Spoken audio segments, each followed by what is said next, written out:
record on this computer. Okay, you got it. Thank you, Celine. Thanks for inviting me, and it's great to be here and to see so many familiar names.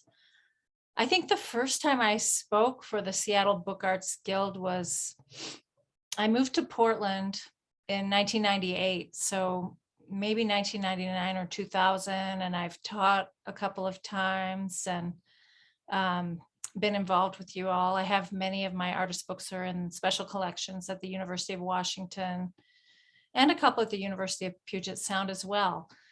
So I'm going to share my screen and do a presentation, and I'll talk for somewhere between 45 minutes and an hour, no longer than an hour. So let me get started here. And if you have any questions, just jot them down to yourself or put them in the chat, and I'll be happy to take questions at the end.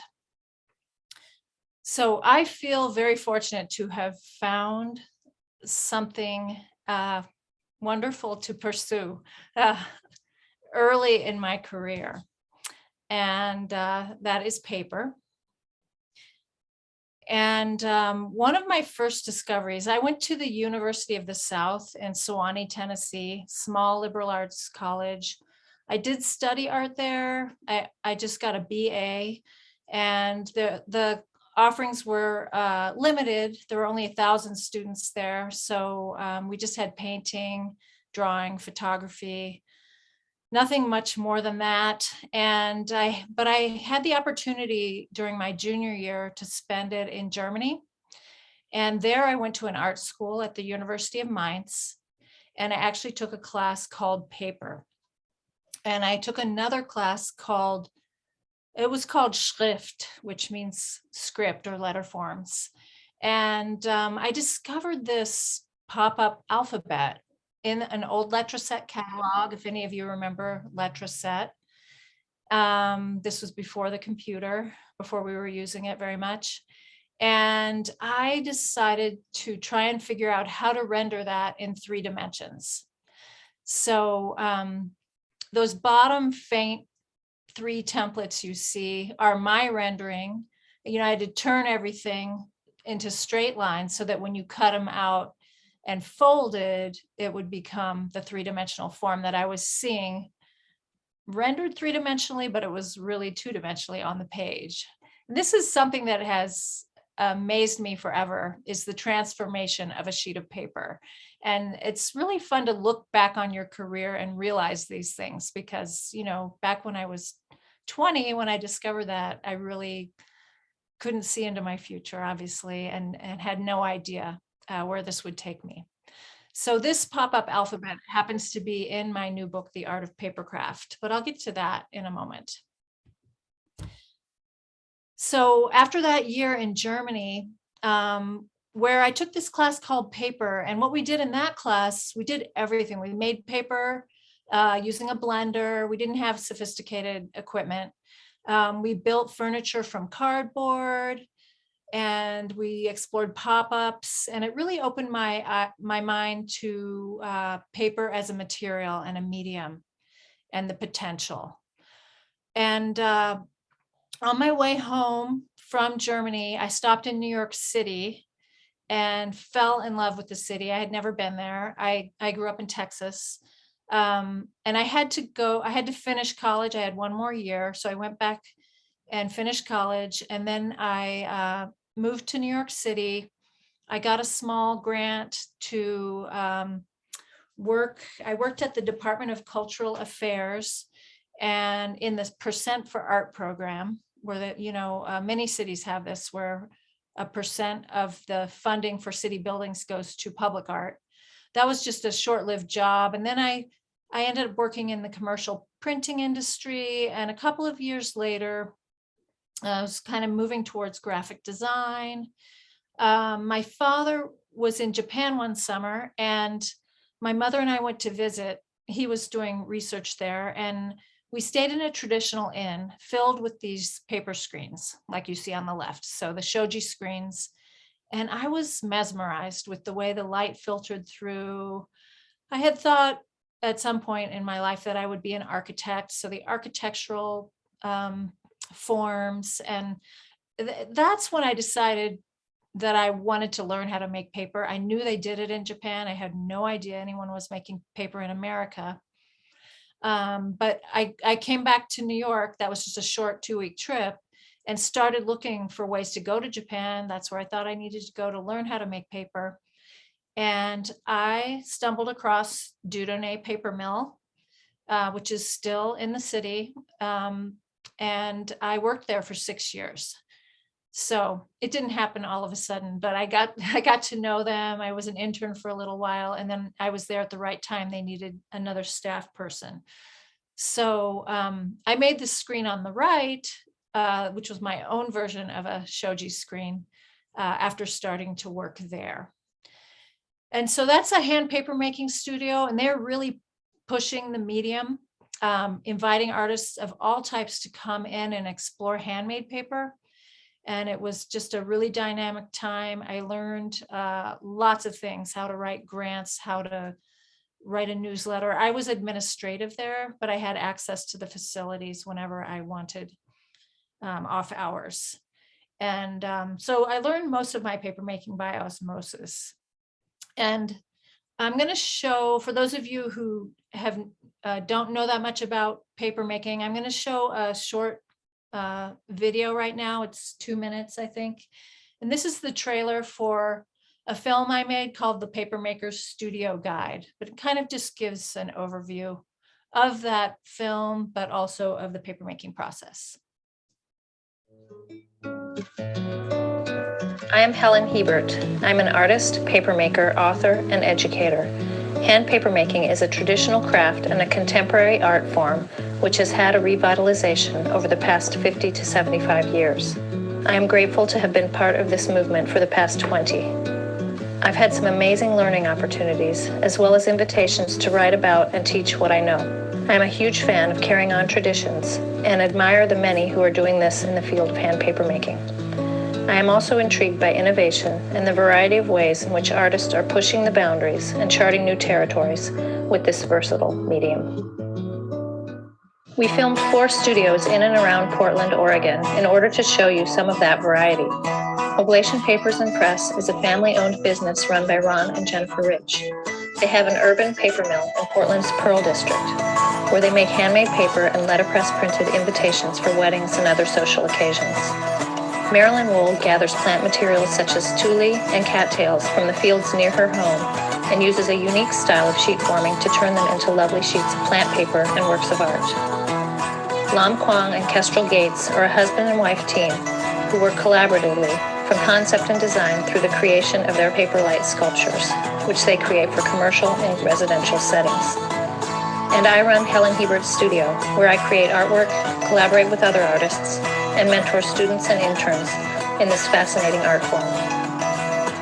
My goal with this video is to share the basic papermaking process with you. You will see how to set up a papermaking studio, what equipment you need, where to collect fiber and how to process it, how to make paper, and how to experiment with a variety of papermaking techniques. This footage serves as a visual companion to my book, The Papermaker's Companion. You can find more specific details about each step in the papermaking process in the book. So just a little bit about where I've lived, because I move around. So I lived in New York City for 11 years after college, worked at that paper mill for the last half of those.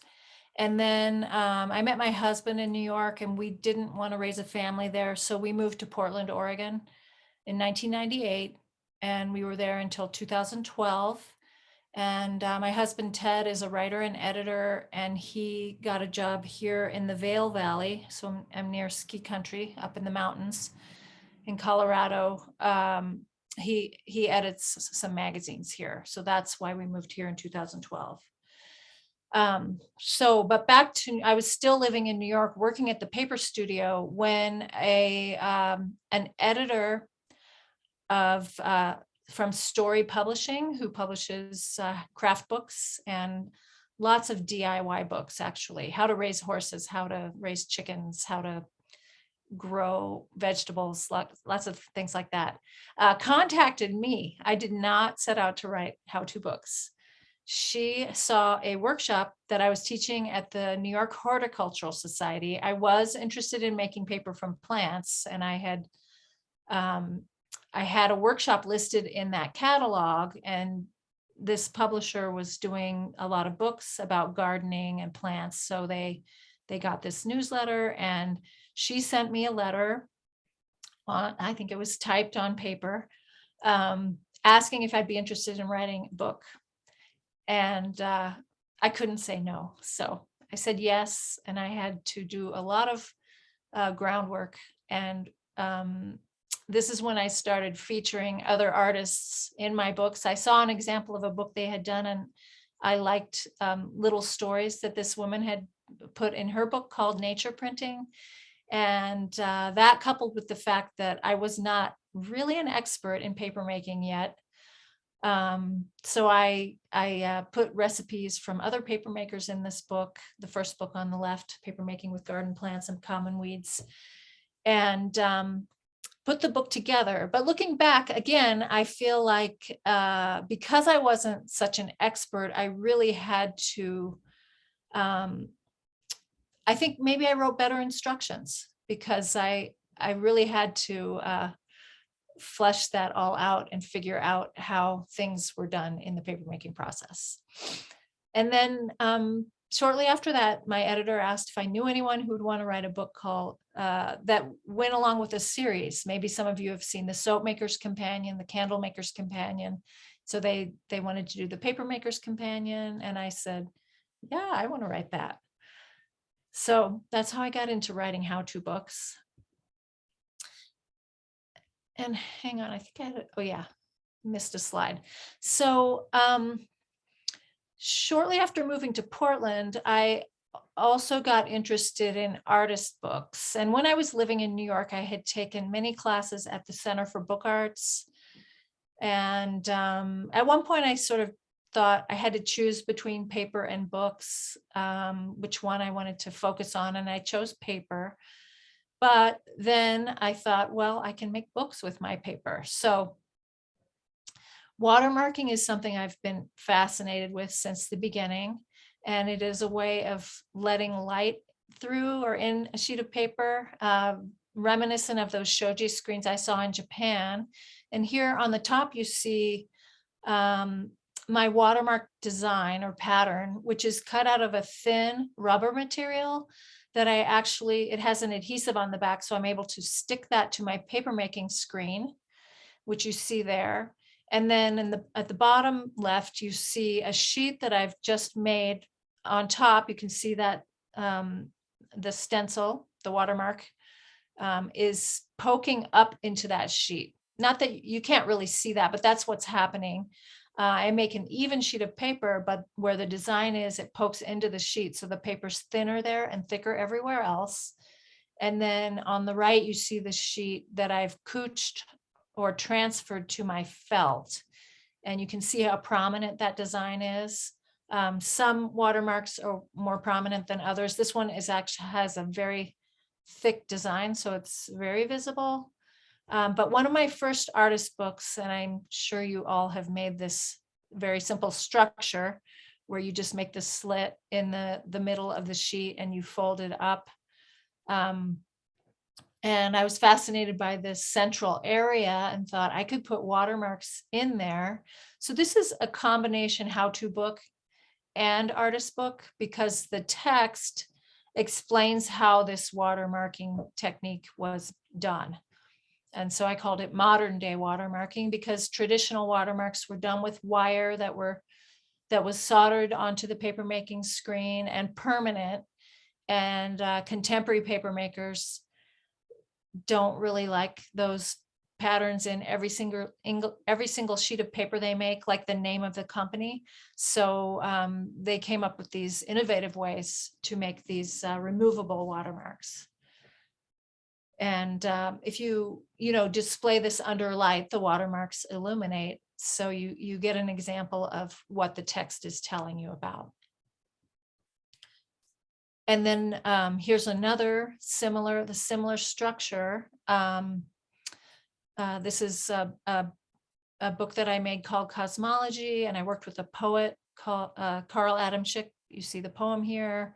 That's printed on the outer 2 pages of the structure. And this is called pulp stenciling. So you see at the top left there, the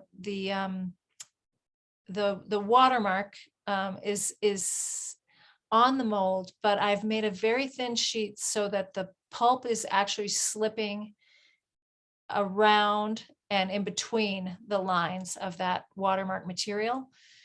And so it's there are holes where the design is, and then I laminated that to a second sheet of paper. So there's actually a light blue, and then the dark blue is cooched on top. And then through that window, which is laser cut, you see the pattern. And this harkens back to the shoji screen design as well. So you saw that first alphabet.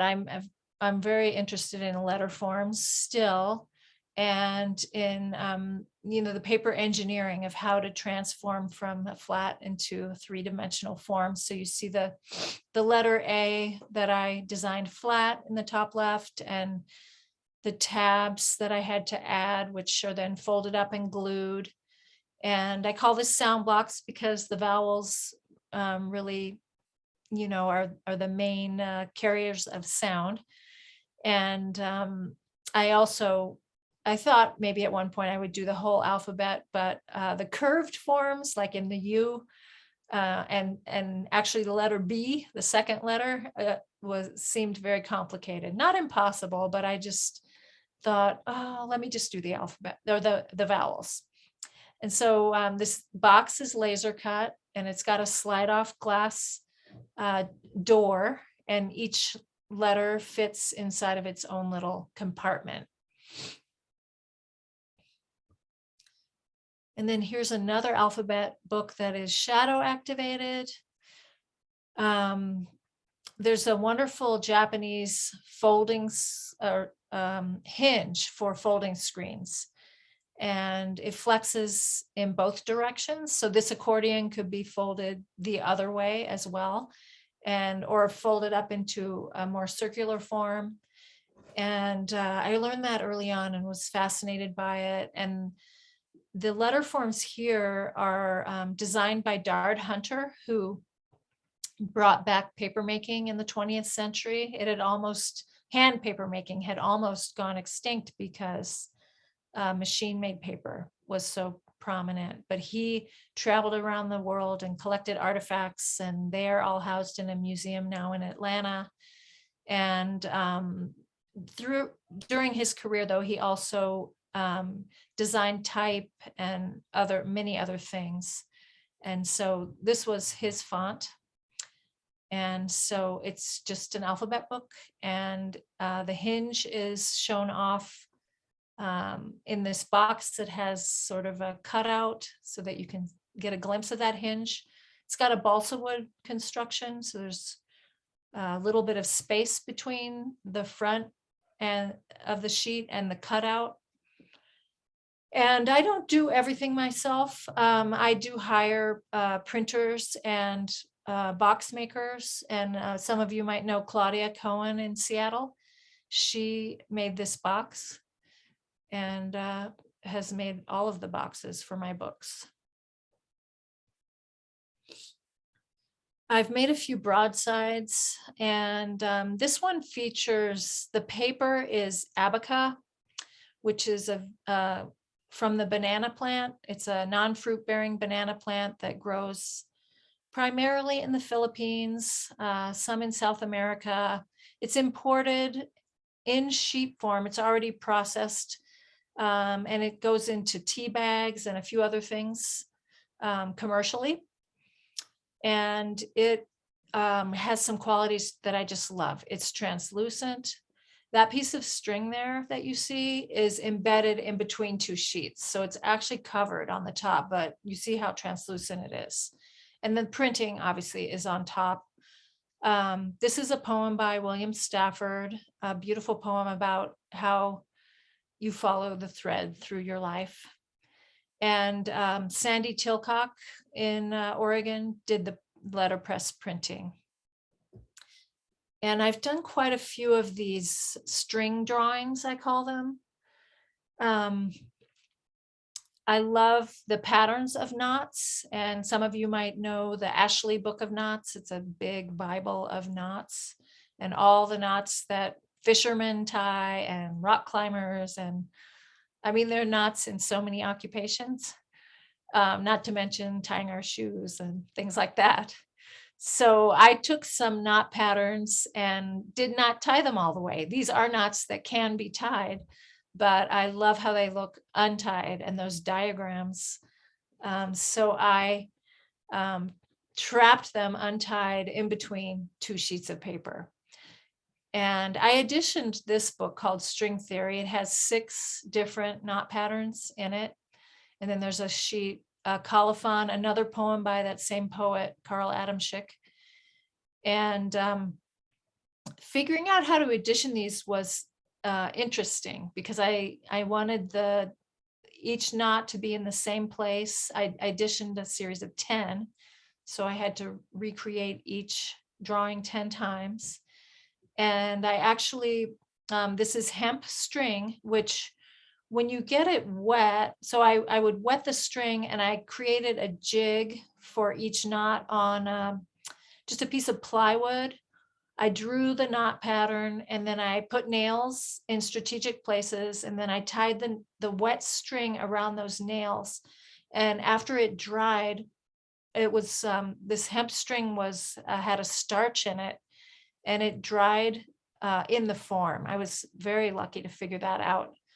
So I didn't have to actually tie it on top of the wet sheet like you see me working there. What I'm doing is just finessing it. I'm opening up some little areas where the strings were too close together. So I love figuring out problems and the challenge of taking an idea and making it real. I created this sculpture called the Text Ball for an event at the Independent Publishing Resource Council in Portland. They had an event for several years, a fundraiser called the Text Ball. And it was a really fun event. People would wear text in all forms. I can't even remember. I had a skirt that I wore that had text printed on it and text earrings and all kinds of things. But I learned how to make these inflatable forms and thought I could make this giant ball sort of as a mascot for the event. And it has the poem by Ezra Pound on it, which it's just, the book should be a ball of light in one's hand. And I love that. So that just repeated around the ball, as you can see.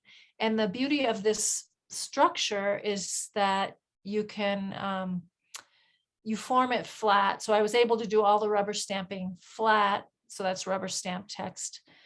On a table, those were all laid out, huge tables, because this is 5 feet in diameter. And then you assemble it flat as well until the last minute. You connect the last 2 edges and inflate it, and it's quite exciting.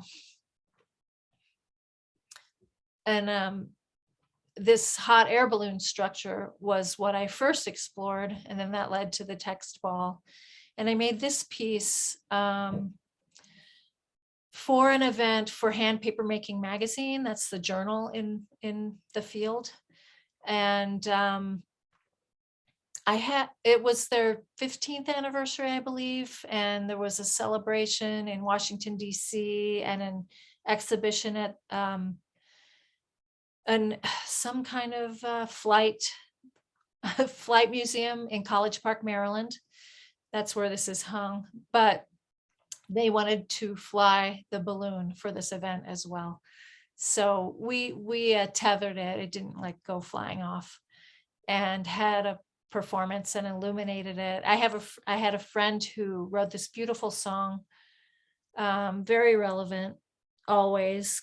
The main words were one love, one light, one dream have I, brothers and sisters around the earth, uniting in peace tonight.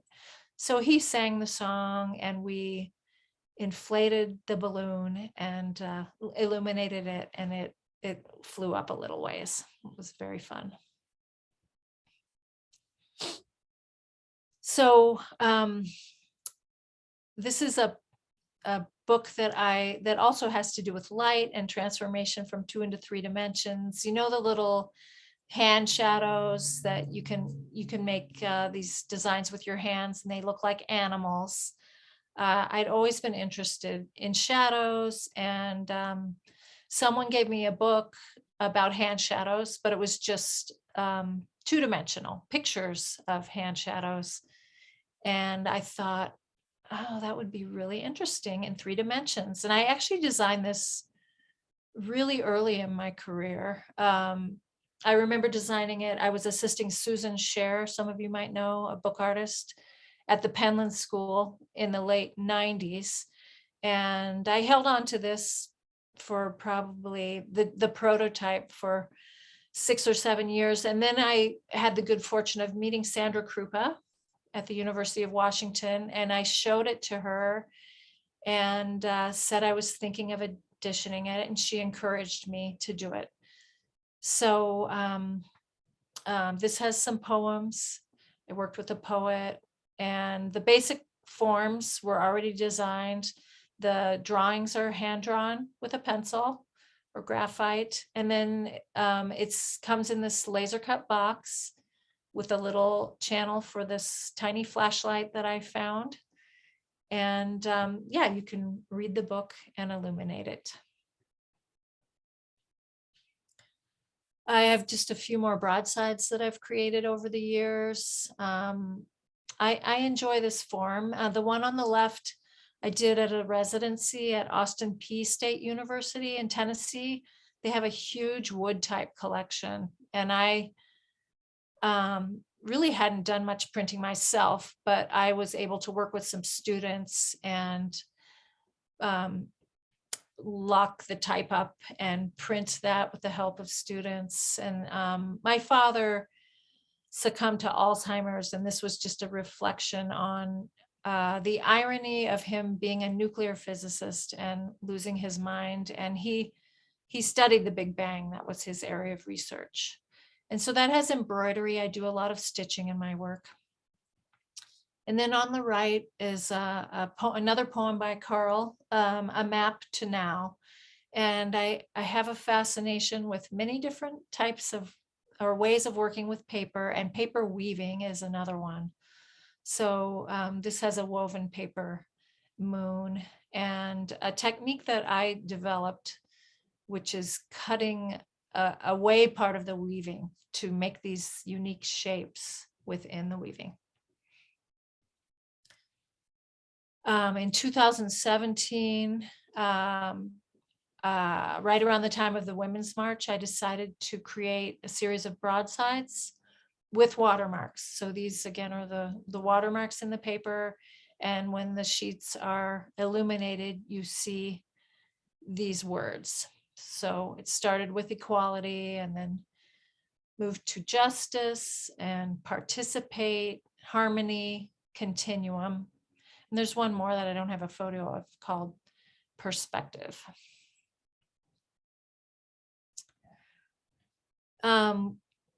When we moved to Colorado in 2012, I really started making more involved artist books. My husband had a job, my kids were in middle school, and I kind of had to reinvent myself.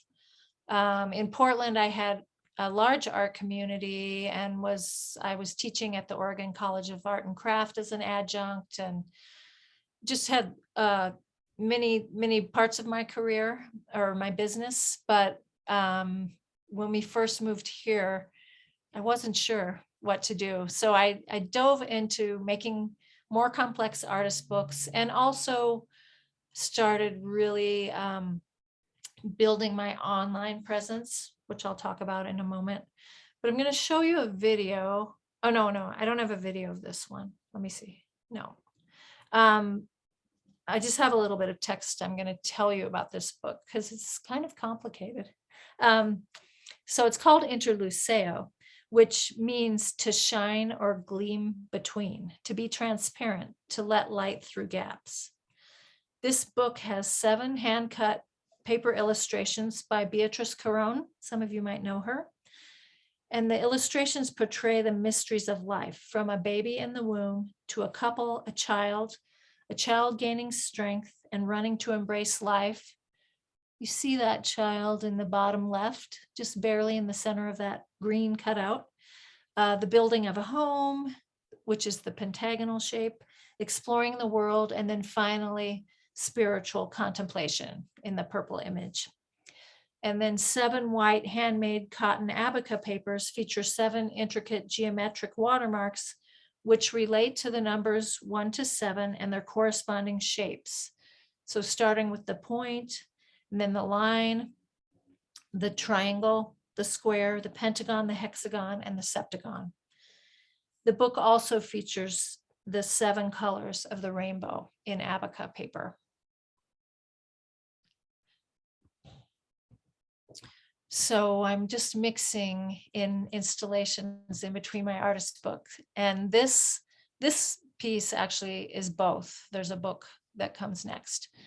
So Mother Tree is a 7-foot tall paper dress. I made the paper. It's got string embedded in between the sheets, similar to the string drawings I showed you, but more of an all over pattern. And I air dried the paper, which gives it a more textured quality and also some more strength.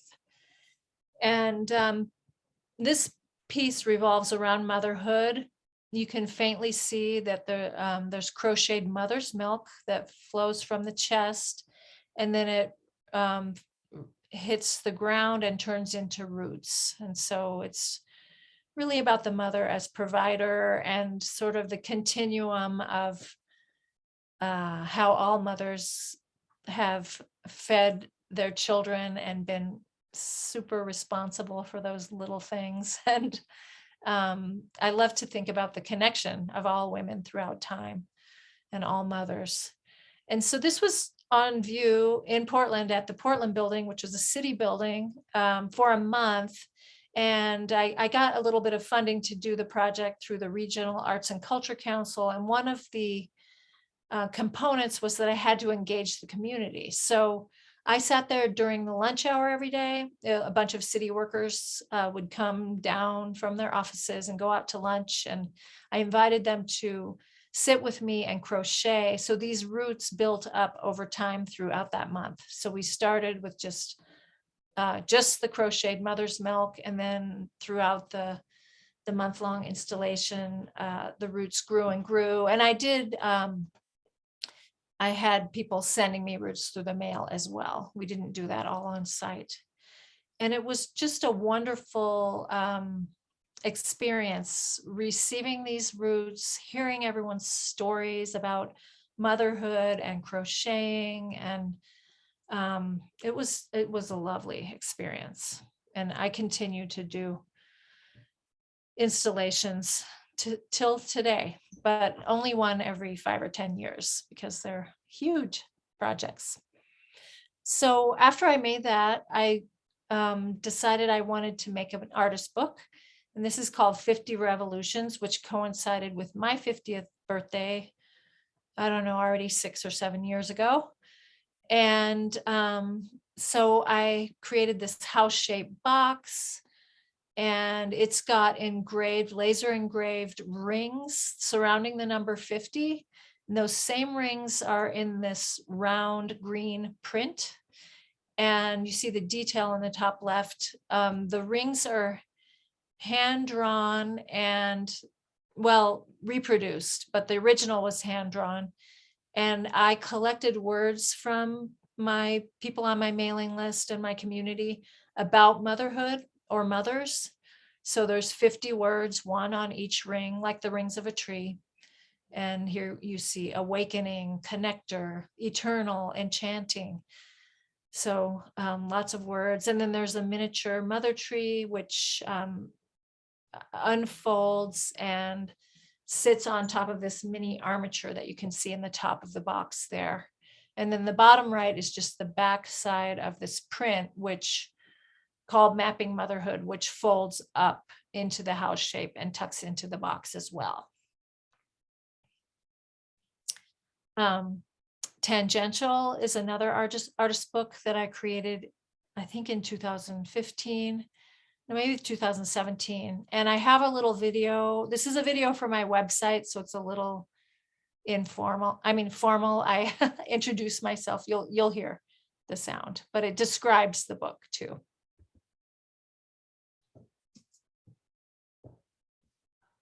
Helen Hiebert created all of the papers in this book using 100% cotton rag fiber. The cover and end sheets feature a pulp stenciling technique. The rest of the sheets are double-sided cotton. The text was printed by Tom Leach at the press at the Palace of the Governors in Santa Fe, New Mexico, from polymer plates made by Boxcar Press.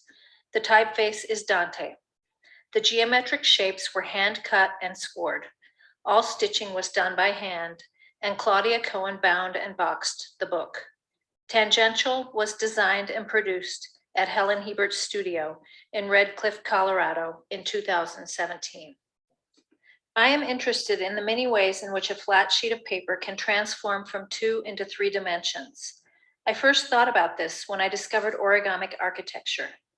30 years later, I saw Euclid's Geometry, the 1570 edition, and was drawn to the tiny flaps glued into the pages of this old copy, which allowed the reader to explore the physical relationships between lines, angles, and surfaces. The basic polyhedra, or platonic solids, are built into the pages of this book. Each form lies flat on the page, like an architectural floor plan, with visible cut and score lines. The shapes can be lifted from the page, but not removed, and folded to create each polyhedra. The text is adapted from Euclid's Elements, which was originally translated into Old English, and is direct, simple, and didactic. Each folio is double-sided, the color sequence flowing through the 10 chromatic color fields, appearing sequentially. The geometric shapes begin flat and white, but when folded into their solid forms, they appear as colored shapes. As the pages turn, the shapes become more complex, beginning with 4 triangles that fold up into a tetrahedron and ending with a 20-sided icosahedron. I find it interesting to imagine how Euclid constructed his ideas, in this case the polyhedra, in the physical world, since paper was invented later. Perhaps he constructed them in papyrus or parchment, precursors to paper. The shapes in this book are meant to be formed on the page and then unfolded, allowing the idea of each polyhedra to live in the mind beyond the physical experience.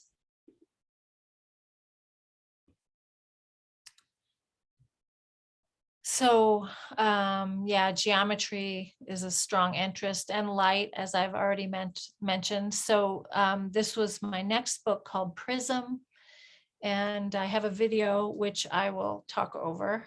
The book itself is fairly simple, just colored pages. I've been fascinated with light for as long as I can recall. As a child, I always looked for rainbows, and I enjoyed trying to identify every color from red to violet. This book explores the wonder of that interaction between color and light. As you flip through the pages, you will see 24 analogous colors, each new hue sharing some of the color of the page next to it. It's my attempt as a paper artist to capture the essence of a rainbow within the pages of the book. My medium is handmade paper, and for over 25 years, I've been exploring the properties of abaca, a fiber from the non-fruit-bearing banana plant. I processed the abaca fiber to create a translucent paper that resembles frosted glass. I spent a long time contemplating how to achieve a rainbow of paper and performed several color mixing experiments. My process centered around determining how to accurately produce the spectrum by mixing pigments into wet paper pulp. After several trials, I ended up matching 24 colors on a chart that gradually changed from red to orange, yellow to green, blue to indigo, and finally to violet, with several colors in between each hue. So this is just one pamphlet. It's a pamphlet stitch. And so you start out flipping through all of the colors, and then the central page is the same color on the left and right. And then you go back through the colors the other way. So it's kind of like a rainbow, the two sides of the rainbow, the way if you were standing in the center of it. My editions are, by the way, 25. I'm making 25 of each book these days. I have done various numbers in the past. So this is my brand new book, and I don't know if any of you are going to the Codex Book Fair in California in a couple of weeks, but I will be there, and I'll have this book as well as some of the others there. But this one has just been completed, and I've got a video. So intensio in Latin means stretch, extension, spasm, tension, strain. So you can see faintly there are strings embedded in the paper in the box liner. And then these are all actual string drawings. The end papers are sewing machine stitched. And each of these string drawings is composed with a single piece of linen thread, one continuous line ranging from 6 to 16 feet in length. With one exception, 2 threads were used to create 2 parabolas, which are coming up. Tension is a pulling force in physics. The strings within these pages cannot be pushed to form a definitive shape. When a page is closed, the thread without tension goes slack, lying in chaos between the folds. As you turn the page, extending it to 180 degrees, the single thread pulls taut, and the invisible property of tension creates beauty and order. This is the back cover, and it's an accordion. So I constructed each drawing on a flat sheet of paper, punched a pierced pattern, and then stitched in and out of the holes across the scored centerfold, the axis of the page. 2 surprisingly different drawings were created in tandem as the needle and thread moved from the front to the back of each page. And there is a sequence to the stitching that is not readily visible. My father was a physicist who studied how the universe began, and my mother has degrees in psychotherapy and divinity. My thoughts linger between them as I find myself comparing the tangible puzzles I explore in my work to the invisible physical properties my father researched and the emotional tensions my mother explored.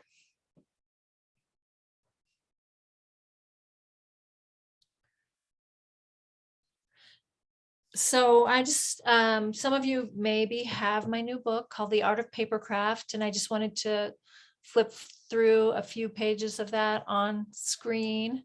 I always welcome images. These 2 images on the right are images that people sent me of projects they've made from the book.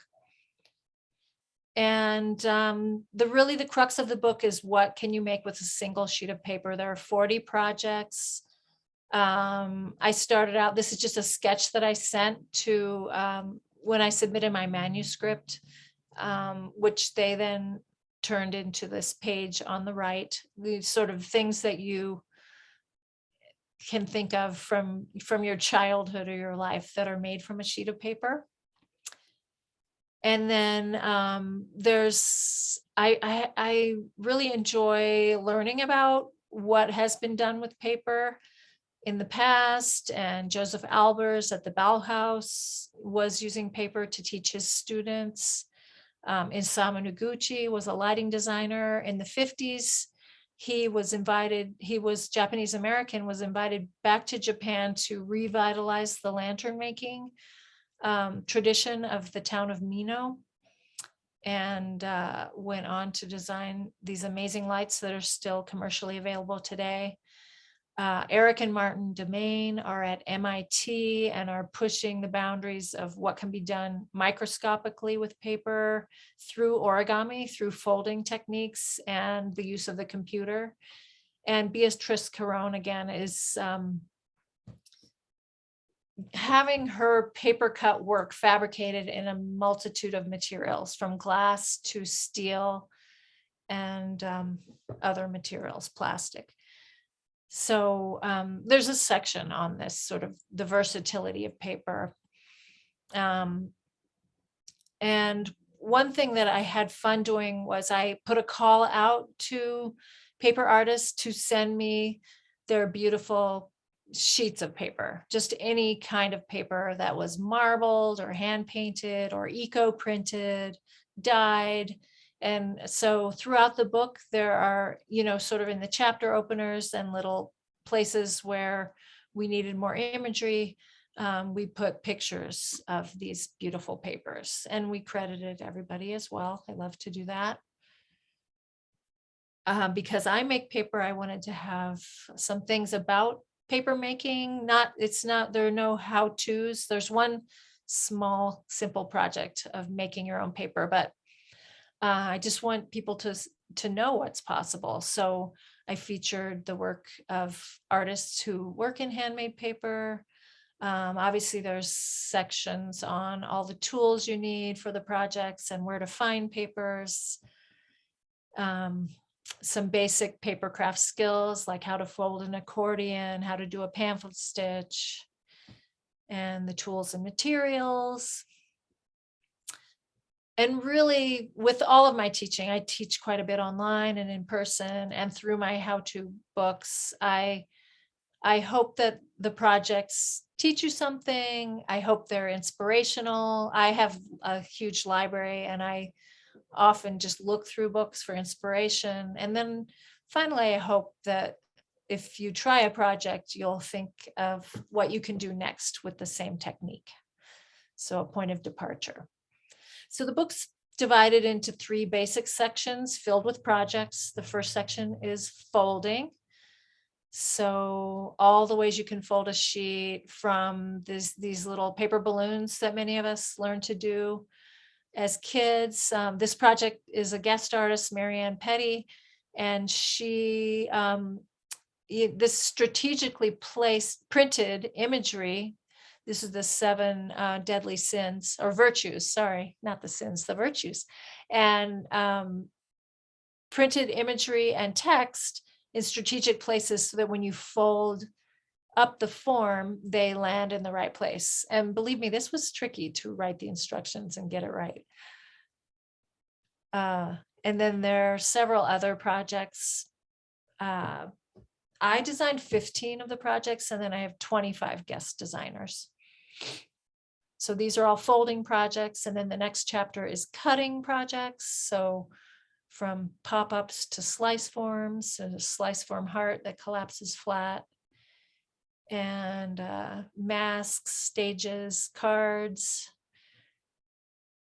And then the third section, or chapter 6, is has the most projects in it, which we call constructing, so that in addition to cutting and folding, we are adding glue, some stitching, there's even a paper electronics project, a card. So this is the one paper making project you can actually, this was contributed by Arnold Grummers. You can shake 6 squares of toilet paper in a jar. You don't even have to have a blender, and pour the resulting paper. We put some seeds in it so you can plant the paper through a screen into a cookie cutter and create a shaped card. Throughout the book, I'm showing different kinds of paper. Craft text, some of you have used this maybe in bookmaking. It's a leathery material. I think it's a paper base, but it's got a binder that is very durable. And so each project has step-by-step instructions and photos. And then here are some of the other constructed projects. Here's the paper electronics card. You put your finger on that bouquet and the cheeks light up. And then this beautiful, some of you might know Steph Rue, she's Korean and makes, Bojagi is a Korean patchwork tradition in cloth, but she's translated it into paper. And many of you know Haiti Kyle, she contributed a project. And Susan Bird, and she's in the Pacific Northwest now, I believe. She is an expert on paper threads, spent time in Japan learning from a master. And then towards the end of the book, there's, as I said, no paper making instructions, but a whole section on what's possible with paper. So the different techniques that you can do in the paper making process, such as pulp painting. I include profiles of artists doing interesting projects, or the bottom right here is a company called Green Banana Paper. They are in Micronesia and they are making wallets with banana fiber. So there's stories scattered throughout, just all the different paper making techniques. So you can just see what they are, from working sculpturally to watermarking to making shaped paper. And then there's a section on decorating techniques. So surface design, dyeing, printmaking, stenciling, photography. And then the very last section is contributed by my friend Susan Scher, who I mentioned earlier. She, I think there are 11 different, it's like a bonus projects, 11 different ways to make these little folded structures with fasteners and connections, from using magnets to elastic bands to Velcro, eyelets, lots of different clever ways to close or fasten sheets. And then I'm almost done here. This is a short little video about a project I'm just starting, which is going to be a giant paper lantern that will be at a library in Denver this summer. And you'll just see a little bit about the construction in this video. So let me play that. The installation will be called Step into the Light. Okay, I've covered this lantern form with paper, and the process is long. I made a foam core armature and then wound reed around that, and then put paper gore sections on there. So now the beauty of this structure, which is a Japanese structure, is that you can remove the foam core armature. You're left with your lantern.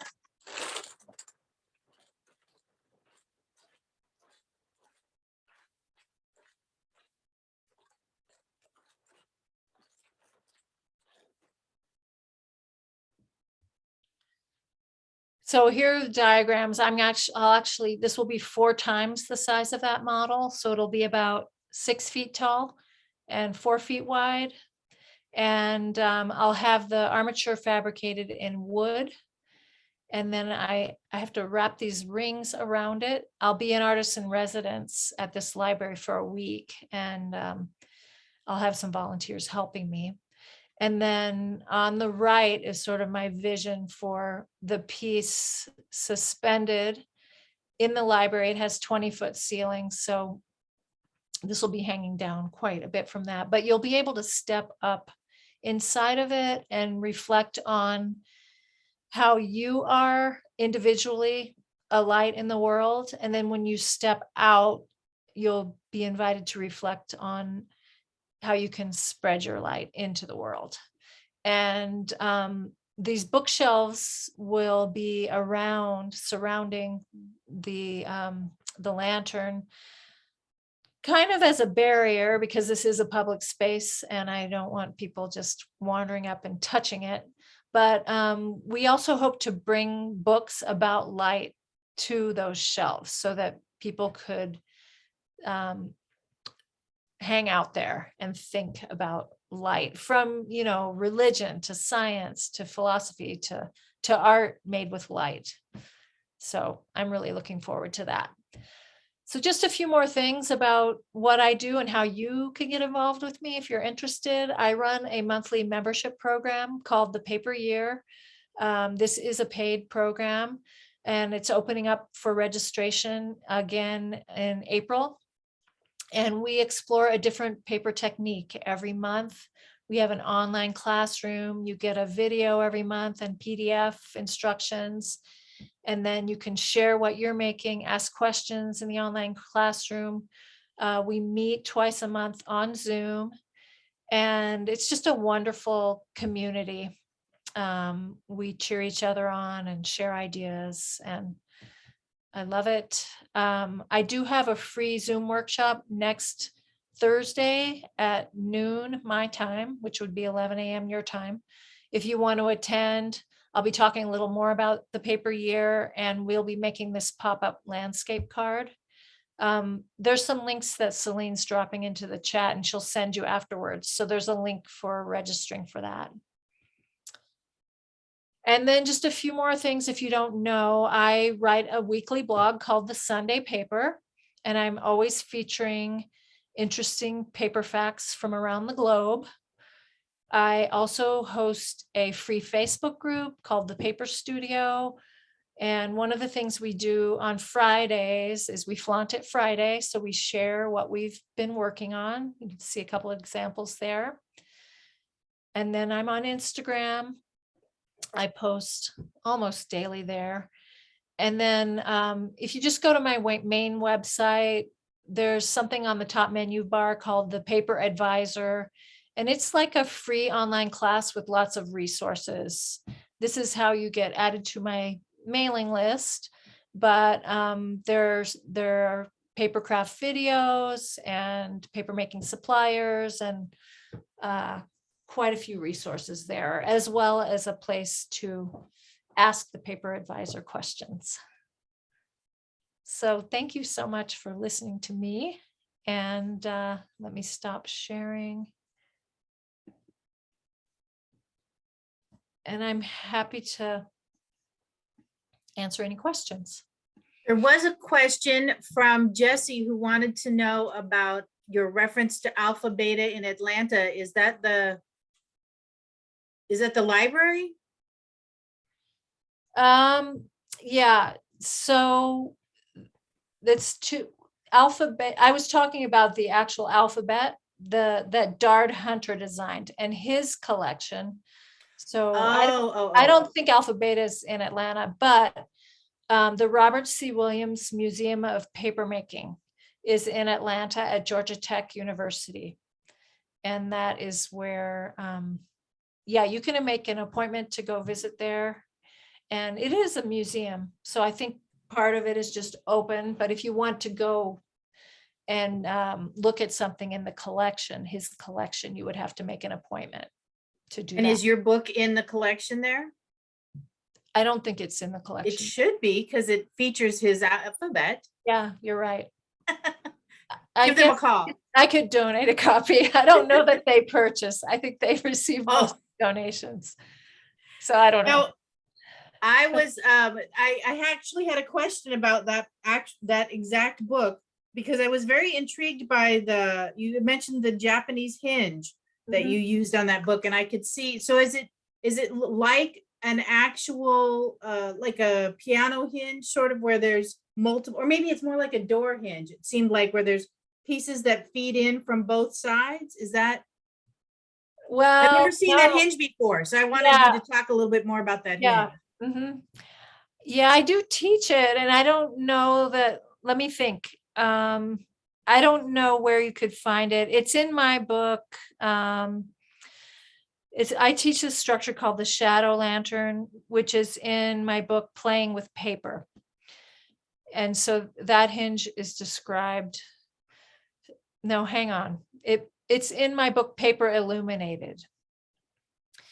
It's not anything extra. These panels are, butted up next to each other, and there is a hinge that goes from the top of one to the back and then opposite underneath. So it's a series of hinges that do the opposite thing, which makes them flex, open and close both ways. It's magical. And I'm sure it has a name in Japanese and I don't know it. And is your book, I feel like that Dart Hunter alphabet book is I've seen it at the University of Washington. Yeah, I think it is. Mhm. So I could go and look at the hinge there too. Good. We could all go and look at the hinge there and then encourage you to teach that class again. It was a very cool looking hinge and I've never seen it. I really liked it. I'm going to encourage anybody who has a question to speak up and but I do have a few more questions that I'm going to butt in first. I also know you mentioned a lot of poets and I was curious to know whether the poem comes first or the poet comes first. How do you do those collaborations with those poets? Do you read a poem and go, oh, I want to make a book about this, or which comes first, the chicken or the egg? I've done both actually. And I've been really fortunate with who I've worked with. The first one I did was that William Stafford poem, and someone actually heard me talk about my work. And, I was using string and she asked me if I'd ever read this poem and I hadn't. So I read that poem and then I did the illustration. The ones with Carl Adamschick were, I knew I wanted some language with that book, String Theory, and the librarian, Jim Carmen at Multnomah County Library, the main rare book room there, I'm friends with him and I was telling him about this project and saying I wanted some words or poems, and he recommended Carl, who was just a well-known poet in the Portland area. And I met with him and I told him what I was doing. I said I had these 6 string drawings. I didn't show him the exact drawings, and we just had a lovely conversation. He went off and he wrote this poem, and it was beautiful. And you're not hearing it or seeing it, but I think it might be on my website if you look up String Theory. He wrote it in 6 stanzas. So he really listened to me, that I had 6 drawings. So he wrote 6 stanzas. And I was able to look at those 6 stanzas and arrange the drawings in sequence with those. And some of them, like he talked about the spine, and one of the string drawings looks like a spine. So there was just a few words that made it work. So so it's gone both ways. The hand shadow book, I already had that and I showed it to the poet and she came up with the poems about each of the animals. That one's a little more obvious, little birds and alligator. So she wrote poems that went. So do you think your books have more text or less text? I mean, more of your books have text or not? I'm thinking back on the books that you showed. It seems like maybe half and half.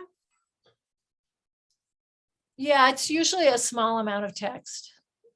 It's more something happening on the page, the watermarks or the pop-ups.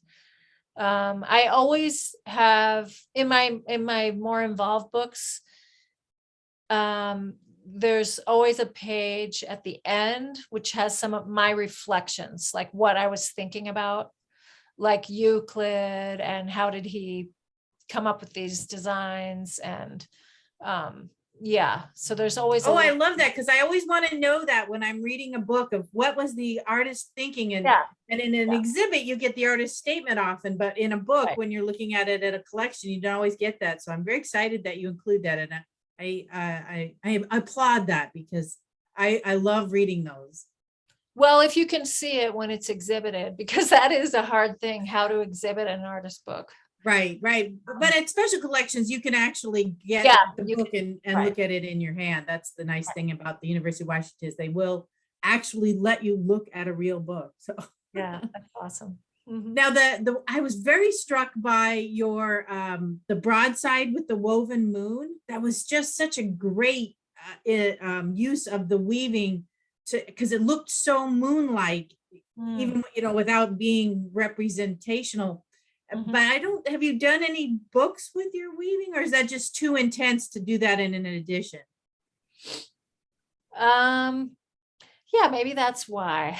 No, I do have plans to make an artist book with weavings, but for me, I do weavings that are art, but I'm really fascinated in the technique of paper weaving. And I teach a class every year called Weave Through Winter, and we weave for a whole month, one weaving a day. And it's just amazing what people are doing with paper weaving and discovering. And it feels like a new art form. Like it was taught in the 1700s. The guy who invented kindergarten had children learning paper weaving. And many of you learned to weave paper in elementary school. But beyond that, there's not a lot. There are artists now that are doing paper weaving.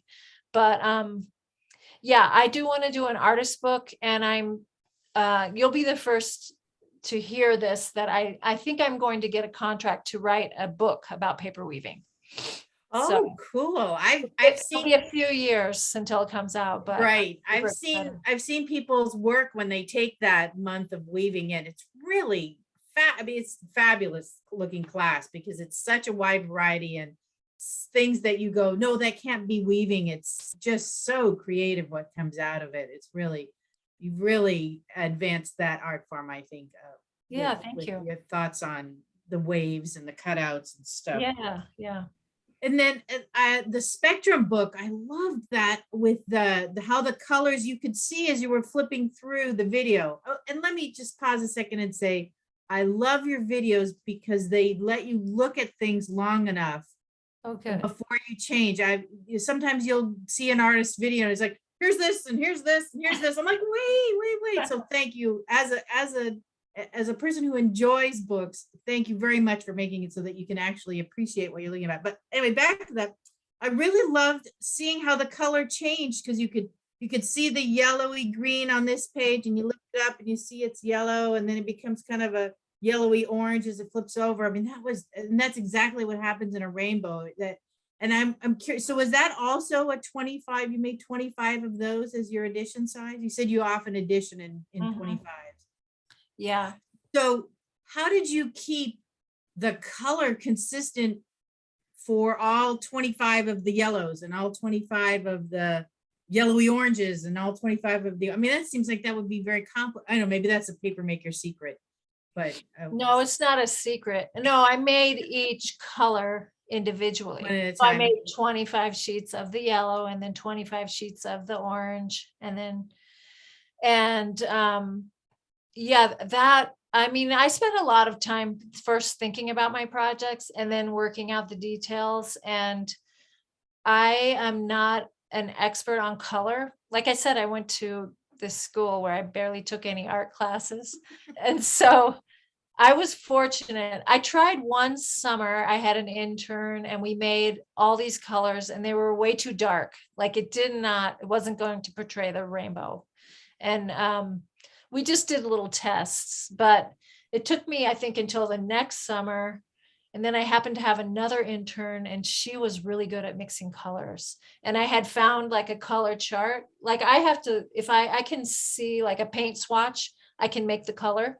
But anyways, I had this color wheel and I had picked out the value, I didn't even know all the language about color. This light pastel-y colors, and she helped me mix. So we had to mix the pigment in jars. And so, yeah, so I had all the colors and then I just spent days and days making this color and then that color. And yeah, Yeah, that was it was very effective. Very, very Thank you. beautiful book. thank you. And then the last one you showed, the one that you're gonna have at Codex, Mhm. that was just mind blowing to me about, because now here we're taking paper and incorporating string, and I've seen books with string in them, of course, but I loved how the form changed as you opened it, and it became its shape once you went to the 180, that the tension was there, and that Right. brought the tension into the string. And you must have been, just as you were stitching those, ever so precisely tightening them or loosening them so that it worked once it was flat. And so I'm curious how, I just want to hear a little bit more about that, about getting to 180 and that being the picture, and it's all a single string. You could see that from the backside, that it was one right. continuous string. And Yeah. Now that you're talking about it, I can't even remember how I got started with doing those. I know there was this book called Curved Stitching that had parabolas in it. So I don't know if there was a rectangle with these, well, the cover and the back cover are parabolas. But I'm not quite remembering how I came up with just the simple lines. But I love that the back is so simple, it's just like a dotted line, and then the front is this crazy mess. But for stitching them, it's not what you said about the tension. I was able to just keep the sheet at 180 degrees and do the stitching. So I created my own kind of, an embroidery frame, but I created it out of foam core, so it would help.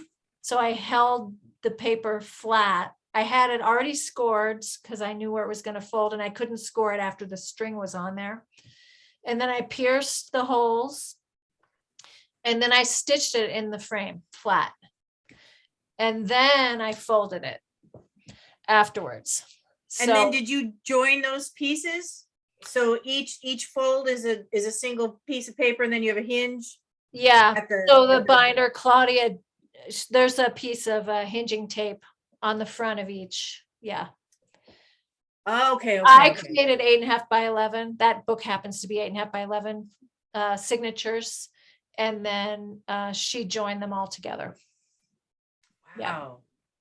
Wow, that's really great. I'm sure that will be very popular at Codex because it's so unique with I just, when you were showing it in the video and how the little picture, you open it and you don't even really know what it's going to become until it flattens. Right. And it's like all of a sudden it just, this, like you said in your video, this mess of this chaos of string then becomes the design. So beautiful, beautiful book. Thank you so much for sharing that in advance of its public debut. And thank you also for the detailed look at your latest book. That was really wonderful to see all the different pieces of it, and all the little pictures and snippets. And because I am not a paper maker, but I still looked at it and I thought, oh, this is not about paper making. This is about what you can do with paper, and the next step. And so really, really great introduction. And so let me make sure that does anybody else, I have been hogging the whole conversation here, but this is supposed to be a group meeting. If anybody else have questions? I'm going to go ahead and stop the recording while I'm thinking of it. Oh yeah. But shout out if you have